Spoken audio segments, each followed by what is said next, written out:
हाँ जी dear students, ਆਪਾਂ ਪਹਿਲੇ ਪ੍ਰੈਕਟਿਸ ਸ਼ੀਟਸ ਜਿਹੜੀਆਂ ਸੀਗੀਆਂ ਫਰਸਟ, ਸੈਕਿੰਡ, 7th ਔਰ 9th ਚੈਪਟਰ ਅਪ੍ਰੈਲ ਮਈ ਦੇ ਸਿਲੇਬਸ ਦੀ ਕਰ ਲਈ ਸੀਗੀ। ਹੁਣ ਅਸੀਂ ਜਿਹੜਾ ਜੁਲਾਈ ਤੋਂ ਅਗਸਤ ਦੇ ਸਿਲੇਬਸ ਦੀਆਂ ਪ੍ਰੈਕਟਿਸ ਸ਼ੀਟਸ ਪੜ੍ਹਨੀਆਂ ਨੇ। ਤੁਹਾਨੂੰ ਪਤਾ ਹੀ ਹੈ ਜਿਸ ਤਰ੍ਹਾਂ ਕਿ ਤੁਹਾਡੇ MCQ ਕੁਐਸਚਨ ਆਣੇ ਹੈ, ਤਾਂ ਇਹ ਪੇਪਰਾਂ ਦੇ ਵਿੱਚ ਤੁਸੀਂ ਜਿਹੜਾ ਹੈ ਇਹ ਪ੍ਰੈਕਟਿਸ ਸ਼ੀਟ ਨੂੰ ਜ਼ਰੂਰ ਪੜ੍ਹ ਕੇ ਜਾਣਾ ਹੈ। ਸੋ ਆਪਾਂ ਪੜ੍ਹਦੇ ਹਾਂ 6th ਲੈਸਨ ਚੇਂਜਸ ਅਰਾਊਂਡ ਅਸ, ਸਾਡੇ ਆਲੇ ਦੁਆਲੇ ਦੇ ਪਰਿਵਰਤਨ। First question is, yesterday I have seen that Ram was blowing a balloon. The shape and size of balloon has changed. What kind of change is it? Ram ਨੇ ਦੇਖਿਆ ਕਿ ਜਦੋਂ ਉਸਨੇ ਬੈਲੂਨ ਨੂੰ ਫੈਲਾਇਆ ਉਹਦਾ ਸ਼ੇਪ ਤੇ ਸਾਈਜ਼ ਦੋਨੋਂ ਹੀ ਬਦਲ ਗਏ। ਤਾਂ ਇਹ ਕਿਹੜੀ ਟਾਈਪ ਦੀ ਜਿਹੜੀ ਹੈ ਚੇਂਜ ਹੈ? ਇਰਵਰਸੀਬਲ ਮਤਲਬ ਜਿਹੜੀ ਵਾਪਸ ਨਹੀਂ ਆ ਸਕਦੀ। Physical, reversible, both B and C। ਸੋ ਬੱਚੇ ਜਦੋਂ ਆਪਾਂ ਬੈਲੂਨ ਨੂੰ ਫੈਲਾਉਂਦੇ ਹਾਂ, ਅਗਰ ਉਹਦੀ ਫਿਰ ਜਿਹੜੀ ਹੈ ਹਵਾ ਬਾਹਰ ਕੱਢ ਦਿੱਤੀ ਜਾਵੇ, ਫਿਰ ਵਾਪਸ ਉਸ ਪੋਜੀਸ਼ਨ ਦੇ ਵਿੱਚ ਆ ਜਾਂਦਾ ਹੈ। ਸੋ ਫਿਜ਼ੀਕਲ ਚੇਂਜ ਹੈ। ਫਿਜ਼ੀਕਲ ਚੇਂਜ ਦੇ ਵਿੱਚ ਕਿਉਂ? ਕਿਉਂਕਿ ਅਸੀਂ ਜਦੋਂ ਉਹਨੂੰ ਬਿਨਾਂ ਫੈਲਾਏ ਸੀਗੇ ਤਾਂ ਉਹਦੀ ਸ਼ੇਪ ਛੋਟੀ ਸੀ, ਪਰ ਜਦੋਂ ਅਸੀਂ ਉਹਨੂੰ ਫੈਲਾਤਾ ਤੇ ਕੀ ਹੋ ਗਿਆ? ਵੱਡਾ ਹੋ ਗਿਆ। ਤੇ ਫਿਰ ਜਦੋਂ ਅਸੀਂ ਉਹਨੂੰ ਵਾਪਸ ਉਹਦੀ ਹਵਾ ਕੱਢਤੀ ਤਾਂ ਫਿਰ ਛੋਟਾ ਹੋ ਗਿਆ। ਸੋ ਇਹਦੇ ਵਿੱਚ ਇਹ ਜਿਹੜੀ ਚੇਂਜ ਹੈ ਉਹ ਫਿਜ਼ੀਕਲ ਵੀ ਹੈ ਤੇ ਰਿਵਰਸੀਬਲ ਵੀ ਹੈ। ਸੋ ਇੱਥੇ ਆਪਸ਼ਨ ਜਿਹੜੀ ਆ ਜਾਏਗੀ ਤੁਹਾਡੀ ਬੇਟਾ B ਔਰ C ਆ ਜਾਏਗੀ। Rita paints an apple on a piece of paper, name ਦਾ change in piece of paper. Rita ਨੇ ਇੱਕ ਪੇਪਰ ਤੇ ਐਪਲ ਡਰਾ ਕੀਤਾ, ਤਾਂ ਤੁਸੀਂ ਦੱਸਣਾ ਹੈ ਕਿ ਉਹ ਕਿਹੜੀ ਚੇਂਜ ਹੈ। ਅਗਰ ਤਾਂ ਬੇਟਾ ਪੈਨਸਲ ਦੇ ਨਾਲ ਡਰਾ ਐਪਲ ਕੀਤਾ ਹੈ ਤਾਂ ਅਸੀਂ ਉਹਨੂੰ ਫਿਰ ਰੱਬ ਕਰ ਸਕਦੇ ਹਾਂ, ਪਰ ਅਗਰ ਅਸੀਂ ਪੇਂਟ ਹੀ ਕਰ ਦਿੱਤਾ ਜਾਂ ਪੈਨ ਦੇ ਨਾਲ ਡਰਾ ਕਰਤਾ, ਫਿਰ ਅਸੀਂ ਉਹਨੂੰ ਚੇਂਜ ਨਹੀਂ ਕਰ ਸਕਦੇ। ਉਸ ਪੇਪਰ ਨੂੰ ਪੇਪਰ ਅਸੀਂ ਪਲੇਨ ਨਹੀਂ ਲੈ ਕੇ ਆ ਸਕਦੇ। ਸੋ ਇੱਥੇ ਦੋ ਤਰ੍ਹਾਂ ਦੀਆਂ ਚੇਂਜਸ ਹੋ ਸਕਦੀਆਂ ਨੇ, ਰਿਵਰਸੀਬਲ ਵੀ ਹੋ ਸਕਦੀ ਹੈ, ਇਰਰਿਵਰਸੀਬਲ ਵੀ। ਤੇ both A and B option ਆ ਜਾਏਗੀ। My mother bought a pencil for a me, when I sharpened the pencil its length decreased, name the change in pencil। ਅਗਰ ਪੈਨਸਲ ਨੂੰ ਆਪਾਂ ਜਦੋਂ ਸ਼ਾਰਪ ਕਰਦੇ ਹਾਂ, ਸਭ ਨੂੰ ਪਤਾ ਇਹਦੀ ਲੈਂਥ ਜਿਹੜੀ ਆ ਡਿਕਰੀਜ਼ ਹੋ ਜਾਂਦੀ ਹੈ, ਤਾਂ ਇਹ ਕਿਹੜੀ ਚੇਂਜ ਹੈ ਜੀ? ਇਰਰਿਵਰਸੀਬਲ। ਅਸੀਂ ਉਹਨੂੰ ਦੁਬਾਰਾ ਇੱਕ ਲੈਂਥ ਨਹੀਂ ਲੈ ਕੇ ਆ ਸਕਦੇ। Mohan is carrying a mirror. He suddenly dropped the mirror and the mirror is broken. Can you tell breaking of mirror is what kind of change? Mohan ਨੇ ਇੱਕ ਮਿਰਰ ਲਿੱਤਾ, ਉਸਨੇ ਉਹਦੇ ਕੋਲ ਡਿੱਗ ਗਿਆ ਤਾਂ ਉਹ ਟੁੱਟ ਗਿਆ, ਤਾਂ ਫਿਰ ਉਹ ਕਿਹੜੀ ਚੇਂਜ ਹੋਗੀ? ਅਸੀਂ ਫਿਰ ਵਾਪਸ ਉਹਨੂੰ ਉਸ ਪੋਜੀਸ਼ਨ 'ਚ ਨਹੀਂ ਲੈ ਕੇ ਆ ਸਕਦੇ। ਜਦੋਂ ਬੇਟਾ ਮਿਰਰ ਵੱਡਾ ਸੀਗਾ ਉਹ ਟੁੱਟ ਗਿਆ ਜਾਂ ਚੂਰ-ਚੂਰ ਹੋ ਜਾਂਦਾ ਹੈ, ਤਾਂ ਉਹਦੀ ਜਿਹੜੀ ਸ਼ੇਪ ਹੈ ਉਹ ਬਦਲ ਜਾਂਦੀ ਹੈ। ਤਾਂ ਉਹਦੇ 'ਚ ਕਿਹੜੀ ਚੇਂਜ ਆ ਗਈ? ਉਹ ਬੇਟਾ ਫਿਜ਼ੀਕਲ ਚੇਂਜ ਆ ਗਈ। Next is, my mother was cooking food yesterday. I have observed that after making a ball with dough मतलब आटा, ਤਾਂ ਉਸਨੇ she rolls out a ਰੋਟੀ, ਉਹਨੇ ਰੋਟੀ बेली ਤੇ can she now change it back to ball of a dough? Yes। ਬੇਟਾ ਜੀ ਉਹਨੇ ਹਲੇ ਰੋਟੀ बेली ਹੈ, ਅਸੀਂ ਉਹਨੂੰ ਫਿਰ ਵਾਪਸ ਆਟੇ ਦੇ ਵਿੱਚ ਲੈ ਕੇ ਆ ਸਕਦੇ ਹਾਂ। ਅਗਰ ਰੋਟੀ ਸਿੱਕ ਜਾਂਦੀ ਫਿਰ ਆਪਾਂ ਨਹੀਂ ਲੈ ਕੇ ਆ ਸਕਦੇ ਸੀ। Rahul folded a sheet of paper to make an aeroplane. Then this paper is unfolded again by him. What kind of change is folding of paper? Rahul ਨੇ ਪੇਪਰ ਨੂੰ ਫੋਲਡ ਕਰਕੇ ਐਰੋਪਲੇਨ ਬਣਾਇਆ, ਠੀਕ ਹੈ। ਤਾਂ ਦੱਸੋ ਕਿਹੜੀ ਪੇਪਰ ਦੀ ਚੇਂਜ ਹੋ ਸਕਦੀ ਹੈ? ਪੇਪਰ ਅਸੀਂ ਫੋਲਡ ਕਰਕੇ ਬਣਾਇਆ, ਅਸੀਂ ਉਹਨੂੰ ਅਨਫੋਲਡ ਵੀ ਕਰ ਸਕਦੇ ਹਾਂ। ਸੋ ਇਹ ਜਿਹੜੀ ਚੇਂਜ ਹੈ ਜੀ ਉਹ ਹੈਗੀ reversible change. Roshni had bought a new bottle of pickle from the market. She tried to open the metal cap but could not do so. She then took a bowl of hot water and immersed in the upper end of the bottle for 5 minutes. She could easily open the bowl now. How could it open now? ਰੋਸ਼ਨੀ ਨੇ ਇੱਕ pickle ਦੀ bottle ਲਿਆਂਦੀ market ਦੇ ਵਿੱਚੋਂ, ਉਹਦਾ metal ਦਾ cap ਸੀ ਪਰ ਉਹ ਖੁੱਲ ਨਹੀਂ ਰਿਹਾ ਸੀ। ਤਾਂ ਫਿਰ ਉਸਨੇ ਉਹਨੂੰ ਹੌਟ ਵਾਟਰ ਦੇ ਵਿੱਚ ਰੱਖਿਆ, ਉਹਦਾ ਅੱਪਰ ਪਾਰਟ, ਤਾਂ 5 ਮਿੰਟ ਦੇ ਬਾਅਦ ਉਹ ਈਜ਼ਲੀ ਖੁੱਲ ਗਿਆ। ਕਿਉਂ ਖੁੱਲ ਗਿਆ? ਕਿਉਂਕਿ ਗਰਮ ਪਾਣੀ ਦੇ ਨਾਲ ਜਾਂ ਗਰਮ ਚੀਜ਼ਾਂ ਦੇ ਨਾਲ ਜਿਹੜੀਆਂ ਮੈਟਲਸ ਹੈ ਉਹ ਐਕਸਪੈਂਡ ਕਰਦੀਆਂ ਨੇ। Due to expansion it open. A potter working on his wheel shaped a lump of clay into a pot. He then baked the pot in an oven. Baking of pot in an oven is what kind? Potter ਨੇ wheel ਤੇ ਯਾਨੀ ਕਿ ਜਿਹੜਾ ਘੁਮਿਆਰ ਹੁੰਦਾ ਹੈ ਉਹ ਚੱਕੇ ਤੇ ਮਿੱਟੀ ਦਾ ਇੱਕ ਢੇਲਾ ਰੱਖਦਾ ਹੈ ਤੇ ਫਿਰ ਉਸ ਤੋਂ ਬਾਅਦ ਉਹ ਪੋਟ ਬਣਾ ਕੇ ਉਹਨੂੰ ਇੱਕ ਭੱਠੀ ਦੇ ਵਿੱਚ ਓਵਨ ਦੇ ਵਿੱਚ ਬੇਕ ਕਰਦਾ ਹੈ ਤਾਂ ਉਹ ਕਿਹੜੀ ਚੇਂਜ ਹੈ ਬੇਟਾ ਜੀ irreversible. A goldsmith heat a piece of gold till it melt and then beat into a desired shape. ਇੱਕ ਸੁਨਿਆਰੇ ਨੇ ਗੋਲਡ ਦਾ ਪੀਸ ਲਿੱਤਾ ਉਹਦੀ ਮੈਟਲ ਨੂੰ ਗਰਮ ਕਰਨਾ ਸ਼ੁਰੂ ਕੀਤਾ ਗਰਮ ਕਰਕੇ ਉਹਨੂੰ ਕੁੱਟ ਕੇ ਉਹਨੂੰ ਕਿਸੇ ਵੀ ਸ਼ੇਪ ਦੇ ਵਿੱਚ ਆਕਾਰ ਦੇ ਸਕਦੇ ਹੈ ਤਾਂ what kind of change takes place in piece of gold on heating? That is reversible change. Reversible change. Take a glass of water, dissolve into 2 spoons fill of sugar in it. ਇੱਕ ਪਾਣੀ ਦਾ glass ਲਿੱਤਾ ਉਹਦੇ ਵਿੱਚ 2 ਚਮਚ sugar ਦੇ ਘੋਲੇ ਪਾਏ ਤਾਂ solution is farm ਇੱਕ ਸੋਲੂਸ਼ਨ ਬਣ ਜਾਂਦਾ ਹੈ ਕਿ ਅਸੀਂ ਉਸ ਸੋਲੂਸ਼ਨ ਤੋਂ ਵਾਪਸ ਪਾਣੀ ਲੈ ਸਕਦੇ ਹਾਂ can solution again B change into water yes ਅਸੀਂ ਸ਼ੂਗਰ ਦਾ ਜਿਹੜਾ ਸੋਲੂਸ਼ਨ ਆ ਅਗਰ ਅਸੀਂ ਉਹਨੂੰ ਗਰਮ ਕਰਨਾ ਸ਼ੁਰੂ ਕਰ ਦਈਏ ਫਿਰ ਉਹਦੇ ਵਾਟਰ ਵੇਪਰਸ ਜਿਹੜੇ ਆ ਉਹ ਕੰਡੈਂਸੇਸ਼ਨ ਦੀ ਹੈਲਪ ਦੇ ਨਾਲ ਠੰਡਾ ਕਰਕੇ ਅਸੀਂ ਉਸਨੂੰ ਫਿਰ ਵਾਪਸ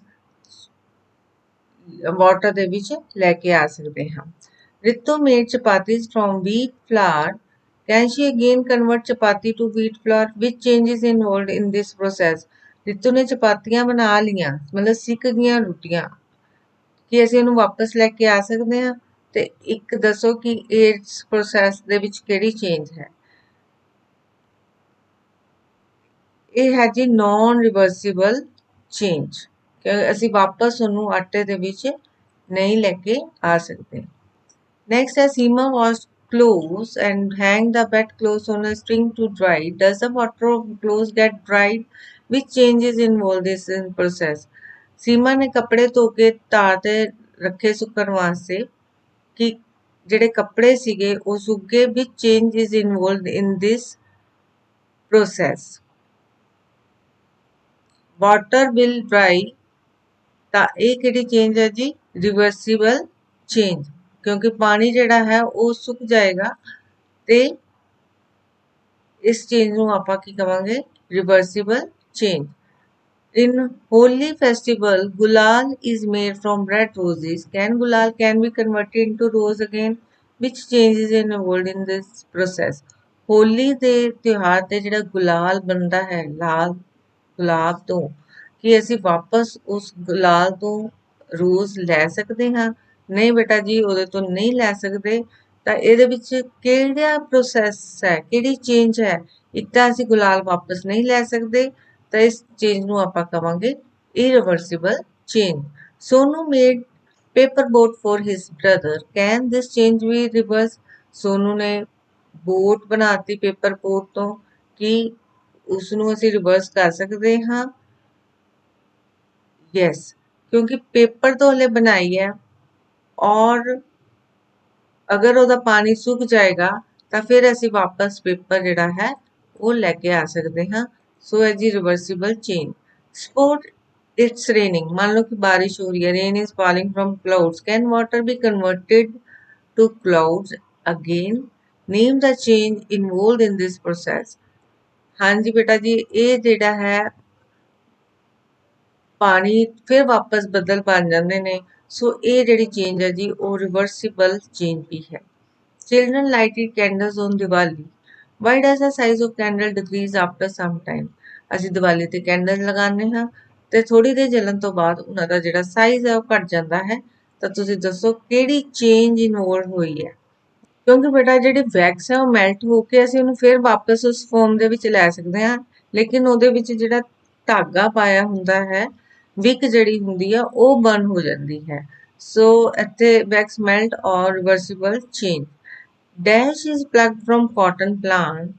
Thread is made from cotton. It is then used to make dash. The tailor stitches are from these fill in the blanks. All these changes are irreversible. ਸੋ ਆਪਾਂ ਕੀ ਤੋੜਦੇ ਹਾਂ? ਕਾਟਨ ਤੋੜਦੇ ਹਾਂ, ਕਾਟਨ ਪਲਾਂਟ ਤੋਂ ਤੋੜਦੇ ਹਾਂ, ਫਿਰ ਥ੍ਰੈਡ ਬਣਦਾ ਹੈ ਕਾਟਨ ਤੋਂ, ਫਿਰ ਉਸ ਤੋਂ ਬਾਅਦ ਕੀ ਬਣਦਾ ਹੈ ਜੀ? ਫੈਬਰਿਕ ਬਣਦਾ ਹੈ। ਫਿਰ ਟੇਲਰ ਜਿਹੜਾ ਹੈ ਸਟਿਚ ਕਰਦਾ ਹੈ dress from this. Fill in the blanks. All are these reversible change? ਕਿ ਇਹ ਸਾਰੀਆਂ ਰਿਵਰਸੀਬਲ ਚੇਂਜ ਹੈ? ਬੇਟਾ ਜੀ ਕਾਟਨ ਪਹਿਲੇ ਤੇ ਆ ਗਿਆ ਜੀ, ਕਾਟਨ ਫੈਬਰਿਕ ਵੀ ਹੈ, ਡਰੈਸ ਵੀ ਹੈ, ਪਰ ਇਹ ਕੀ ਹੈ? ਇਰਿਵਰਸੀਬਲ ਚੇਂਜ। ਅਗਰ ਕੱਪੜਾ ਸਿਲ ਜਾਂਦਾ ਹੈ ਤੇ ਫਿਰ ਵਾਪਸ ਕਾਟਨ ਦੇ ਵਿੱਚ ਨਹੀਂ ਲੈ ਕੇ ਆਇਆ ਜਾ ਸਕਦਾ। ਵਿਚ type of changes involved when a child writes on paper? ਕੀ ਕਿਹੜੀ ਇਨਵੋਲਵ ਹੈ ਜਦੋਂ ਕੋਈ ਬੱਚਾ ਪੇਪਰ ਤੇ ਲਿਖਦਾ ਹੈ? रिवर्सिबल चेंज है, नॉन रिवर्सिबल चेंज है, बोथ है, नन ऑफ। ਬੇਟਾ ਜੀ ਦੋਨੋਂ ਅਗਰ ਪੈਨ ਦੇ ਨਾਲ ਲਿਖ ਲਿਆ ਤਾਂ ਅਸੀਂ ਉਹ ਵਾਪਸ ਨਹੀਂ ਲੈ ਕੇ ਆ ਸਕਦੇ ਪਲੇਨ ਪੇਨ, ਅਗਰ ਅਸੀਂ ਪੈਨਸਲ ਨਾਲ ਲਿਖ ਲਿਆ ਤੇ ਅਸੀਂ ਵਾਪਸ ਲੈ ਕੇ ਆ ਸਕਦੇ ਹਾਂ। Imagine you saw a seed which grows into a plant. Can this plant have converted into seed again? Name the change involved in the process. ਇੱਕ ਬੀਜ ਤੋਂ ਆਪਾਂ ਪੌਦਾ ਉਗਾਉਂਦੇ ਆ, ਫਿਰ ਉਸ ਪੌਦੇ ਤੋਂ ਫਿਰ ਵਾਪਸ ਬੀਜ ਬਣ ਜਾਂਦਾ ਹੈ, ਤਾਂ ਇਸ ਨੂੰ ਕਿਹੜਾ ਪ੍ਰੋਸੈਸ ਜਾਂ ਕਿਹੜੀ ਚੇਂਜ ਕਵਾਂਗੇ? ਜਿਹੜਾ ਪਲਾਂਟ ਹੈ ਉਹ ਚੇਂਜ ਹੋ ਗਿਆ ਸੀਡ ਦੇ ਵਿੱਚ, ਫਿਰ ਅਸੀਂ ਇਹ ਕਿਹੜੀ ਹੈਗੀ? Reversible change. Rahul boiled an egg. After boiling an egg, it becomes hard. Can Rahul reverse this process? No, ਵਾਪਸ ਅਸੀਂ ਉਸ ਪੋਜੀਸ਼ਨ ਦੇ ਵਿੱਚ ਨਹੀਂ ਲੈ ਕੇ ਆ ਸਕਦੇ। ਸੋ ਇਹ ਕਿਹੜੀ ਚੇਂਜ ਹੈ ਜੀ? ਨੋ ਜਾਂ irreversible change. Mehak took a balloon and blew it carefully. ਮਹਿਕ ਨੇ ਇੱਕ ਬੈਲੂਨ ਨੂੰ ਫੈਲਾਤਾ, ਉਹਦਾ ਸ਼ੇਪ ਸਾਈਜ਼ ਜਿਹੜਾ ਹੈ ਉਹ ਚੇਂਜ ਹੋ ਗਿਆ। ਤਾਂ ਇਹ ਕਿਹੜੀ ਚੇਂਜ ਹੈ ਜੀ ਬੇਟਾ? Reversible change. ਕਿਉਂ? ਵਾਪਸ ਅਗਰ ਇਹਦੀ ਹਵਾ ਨਿਕਲ ਜਾਏ ਤੇ ਫਿਰ ਇਹ ਆਪਣੇ ਉਸੇ ਹੀ ਸਾਈਜ਼ ਵਿੱਚ ਵਾਪਿਸ ਆ ਜਾਂਦਾ ਹੈ। ਸੋ ਇਹ ਸੀ ਤੁਹਾਡਾ 6th ਚੈਪਟਰ। ਔਰ ਨੈਕਸਟ ਤੁਹਾਡਾ ਚੈਪਟਰ ਹੈ ਜੀ 10th ਚੈਪਟਰ ਸਿਲੇਬਸ ਦਾ, ਜੁਲਾਈ ਅਗਸਤ ਦਾ। Lesson 10 motion and measurement of distances. So ਗਤੀ ਅਤੇ ਦੂਰੀ ਨੂੰ ਮਾਪਣਾ। When a body changes its position with respect to surrounding, then the body is said to be in. ਅਗਰ ਕੋਈ ਬੋਡੀ ਆਪਣੀ ਪੋਜੀਸ਼ਨ ਚੇਂਜ ਕਰਦੀ ਹੈ ਤਾਂ ਉਸ ਨੂੰ ਆਪਾਂ the body is said to be in ਕੀ ਕਵਾਂਗੇ? ਬੋਡੀ ਕਿਹਦੇ ਚ ਹੈ? ਗਤੀ ਦੇ ਵਿੱਚ ਹੈ, ਮੋਸ਼ਨ। ਐਸਾ unit of measurement of length is metre. ਆਪਾਂ ਲੈਂਥ ਨੂੰ ਕਿਹਦੇ ਚ ਮਾਪਦੇ ਹਾਂ? ਮੀਟਰ ਦੇ ਵਿੱਚ। 1 meter is equal to how many centimeter? 1 metre ਚ ਬੇਟਾ 100 ਸੈਂਟੀਮੀਟਰਸ ਹੁੰਦੇ ਨੇ। How many meters are in there? 1 kilometer. 1 kilometre ਦੇ ਵਿੱਚ 1000 ਮੀਟਰ ਹੁੰਦੇ ਹਨ। When the meter is moving in a straight line or path, then the body is said to be in. ਅਗਰ ਇੱਕ ਬੋਡੀ ਬੇਟਾ ਸਟ੍ਰੇਟ ਲਾਈਨ ਦੇ ਵਿੱਚ move ਕਰਦੀ ਹੈ ਤਾਂ ਇਸ ਨੂੰ ਆਪਾਂ ਲੀਨੀਅਰ ਮੋਸ਼ਨ ਕਹਿੰਦੇ ਹਾਂ। The distance between Delhi and Kanyakumari is measured in which unit? Delhi ਔਰ ਕੰਨਿਆਕੁਮਾਰੀ ਦੇ ਵਿੱਚ ਆਪਾਂ distance ਨੂੰ ਆਪਾਂ ਕਿਲੋਮੀਟਰ ਦੇ ਵਿੱਚ measure ਕਰਦੇ ਹਾਂ। In ancient time, which unit was not used as measurement of length? ਪੁਰਾਣੇ ਜ਼ਮਾਨੇ ਦੇ ਵਿੱਚ ਇਹਨਾਂ 'ਚ ਦੱਸਣਾ ਹੈ ਕਿਹੜੀ ਲੈਂਥ ਦੀ ਜਿਹੜੀ ਯੂਨਿਟ ਹੈ ਉਹ ਨਹੀਂ ਯੂਜ਼ ਕਰਦੇ ਸੀ। ਬੇਟਾ ਜੀ ਫੁੱਟ ਗਿਰਥ ਯਾਨੀ ਕਿ ਹੱਥਾਂ ਦੇ ਨਾਲ ਜਾਂ ਉਂਗਲੀਆਂ ਦੇ ਨਾਲ ਜਾਂ ਰੂਲਰ ਔਰ ਸਕੇਲ ਨਾਲ। ਪੁਰਾਣੇ ਜ਼ਮਾਨੇ ਦੇ ਵਿੱਚ ਰੂਲਰ ਤੇ ਸਕੇਲ ਦਾ ਇਸਤੇਮਾਲ ਨਹੀਂ ਹੁੰਦਾ ਸੀ। How many millimetres are in there? 1 centimetre. 1 centimetre ਚ ਕਿੰਨੇ ਮਿਲੀਮੀਟਰ ਹੁੰਦੇ ਹਨ? 1 ਸੈਂਟੀਮੀਟਰ ਦੇ ਵਿੱਚ ਬੇਟਾ 10 ਮਿਲੀਮੀਟਰ ਹੁੰਦੇ ਹਨ। During the measurement of object, if the ruler shows reading of 1.0 centimeter at on one end of an object and 14.3 on the other end of the object, what would be the actual length? ਬੇਟਾ starting ਜਿਹੜੀ ਹੈ 0 ਤੋਂ ਹੁੰਦੀ ਹੈ, ਪਰ scale ਜਿਹੜਾ ਸਾਨੂੰ ਦੱਸਦਾ ਪਿਆ ਥੋੜਾ ਟੁੱਟਾ ਹੋਇਆ ਤੇ 1 ਤੋਂ ਰੀਡਿੰਗ ਲੈ ਰਿਹਾ, ਤਾਂ ਐਕਚੁਅਲ ਜਿਹੜੀ ਫਿਰ ਹੋ ਜਾਏਗੀ ਉਹਦੇ ਵਿੱਚੋਂ 14.3 ਚੋਂ 1.0 ਮਾਈਨਸ ਕਰੋ ਤਾਂ ਆਂਸਰ ਤੁਹਾਡੇ ਕੋਲ ਆ ਜਾਏਗਾ 13.3। Hajit wants to make the measure of a box. For this purpose, which unit we should use for the measurement? Harjeet ਜਿਹੜਾ ਹੈ ਸੀ ਬਾਕਸ ਦਾ ਮੇਜਰਮੈਂਟ ਲੈਣਾ ਚਾਹੁੰਦਾ ਸੀਗਾ, ਤਾਂ ਇਹਦੇ ਵਾਸਤੇ ਕਿਹੜੀ ਮੇਜਰਮੈਂਟ ਯੂਜ਼ ਕਰਾਂਗੇ ਆਪਾਂ, metre the. which among the following is true? ਇਹਨਾਂ ਚ ਦੱਸੋ ਕਿਹੜਾ ਟਰੂ ਹੈ। 1 ਕਿਲੋਮੀਟਰ ਦੇ ਵਿੱਚ 1000 ਮੀਟਰ ਹੁੰਦੇ ਨੇ, ਸੋ ਇਹ ਗਲਤ ਹੈ। 1 ਮੀਟਰ ਦੇ ਵਿੱਚ 10 mm ਨਹੀਂ ਹੁੰਦੇ। 1 ਕਿਲੋਮੀਟਰ ਦੇ ਵਿੱਚ ਵੀ ਇਹ ਵੀ ਗਲਤ ਹੈ ਜੀ। 1 ਮੀਟਰ 'ਚ 100 ਸੈਂਟੀਮੀਟਰ ਹੁੰਦੇ ਨੇ, ਸੋ ਇਹ ਆਪਸ਼ਨ ਜਿਹੜੀ ਹੈ ਠੀਕ ਹੈ। which among the following is not the unit of distance? Foot, kilometre ਔਰ ਮੀਟਰ ਦੇ ਨਾਲ ਆਪਾਂ ਡਿਸਟੈਂਸ ਨੂੰ ਮੇਜਰ ਕਰਦੇ ਹਾਂ, ਪਰ ਕਿਲੋਗ੍ਰਾਮ ਦੇ ਵਿੱਚ ਨਹੀਂ। ਐਸਆਈ ਯੂਨਿਟ ਆਫ ਮੀਟਰ ਕਿਹੜੀ ਹੈ ਜੀ ਟਾਈਮ ਦੀ, ਉਹ ਹੈ ਜੀ second. which among the following is not the ancient unit of measurement? ਪੁਰਾਣੇ ਜ਼ਮਾਨੇ ਦੇ ਵਿੱਚ ਕਿਹੜੀ ਮੇਜਰਮੈਂਟ ਦੀ ਨਹੀਂ ਸੀ, ਉਹ ਸੀਗੀ ਮੀਟਰ। ਸੋ ਇਹ ਸੀ ਤੁਹਾਡੇ ਲੈਸਨ ਨੰਬਰ 6 ਔਰ 10। ਅਗਲੀ ਸ਼ੀਟ ਦੇ ਵਿੱਚ ਪੜਾਂਗੇ ਆਪਾਂ 12 ਔਰ 13 ਚੈਪਟਰ। Thank you.